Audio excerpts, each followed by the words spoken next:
وہ صرف نہیں، ہمارے لیے جو رہنمائی اور موجودہ حالات میں ہمارے لیے جو رہنمائی ہے اس کی طرف حضرت عثمان رضی اللہ عنہ کو روکا.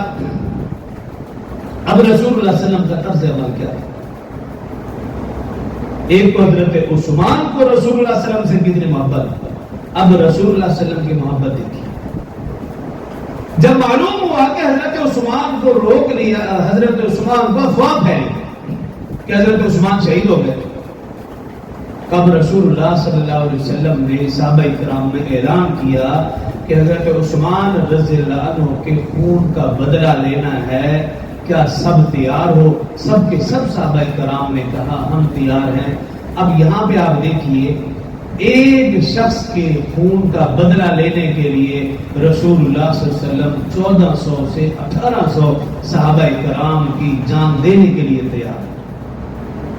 ایک مسلمان کی جان کتنی قیمتی ہے،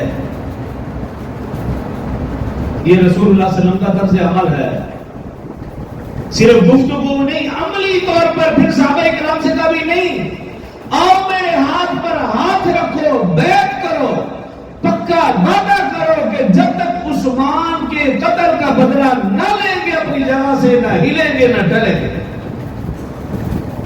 ان سے پکا وعدہ کیا، اور اس وعدے کو اللہ نے قرآن کے 26واں پارہ سورہ فتح میں ذکر کیا. لقد رضی اللہ عن المؤمنین اذ یبایعونک تحت الشجرہ. اللہ فرمائے میں ان ایمان والوں سے راضی ہو گیا جنہوں نے درخت کے نیچے بیٹھ کر رسول اللہ صلی اللہ علیہ وسلم کے ہاتھ پر بیعت کی تھی. ایک مسلمان کے خون کا بدلہ لینا مسلمانوں کے لیے کتنا ضروری ہے، یہ رسول اللہ صلی اللہ علیہ وسلم اپنے طرز عمل سے بتا رہے ہیں.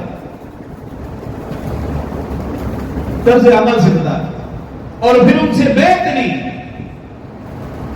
یہ بے وقوفی نہیں ہے، یہ میں اور آپ سمجھتے ہیں کہ ایسا کرنا بے وقوفی ہے کہ ایک مسلمان کی وجہ سے پورا ملک دو پر لگا دے.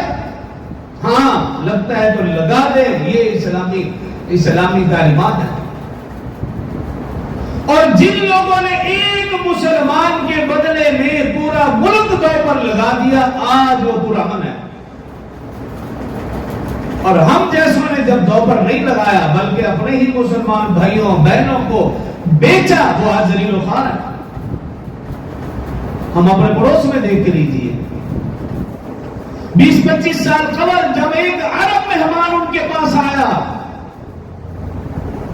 58 ممالک نے مل کر حملہ کیا. انہوں نے کہا آپ حملہ کر دو، ہماری حکومت چلی جائے، ہماری جان چلی جائے، لیکن یہ مہمان تمہیں دے دے. ایسا نہیں ہو سکتا. انہوں نے مہمان نہیں دیا، مسلمان کافروں کے حوالے نہیں کیا، ان کا ملک چلا گیا، ان کی جانیں چلی گئی. لیکن پھر 20-25 سال بعد آج دیکھ لیے پوری دنیا میں سب سے بہترین خطہ وہ ہے جہاں اسلامی حکومت پرامن ہے. نمازوں کے اوقات میں آپ جا کر دیکھ لیجیے، کوئی بھی دکان پہ نہیں ہے چوری چلے، اس کا نام و نشان نہیں. وجہ کیا ہے؟ انہوں نے اللہ رسول کے حکموں کے مطابق عمل کیا، پرامن ہے. اور ہم نے اللہ رسول کے حکموں سے منہ موڑا، آج ذلیل و خوار ہے.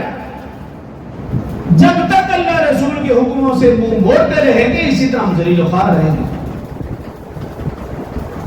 ایک تو یہ اس واقعے سے ہمیں رہنمائی ملی.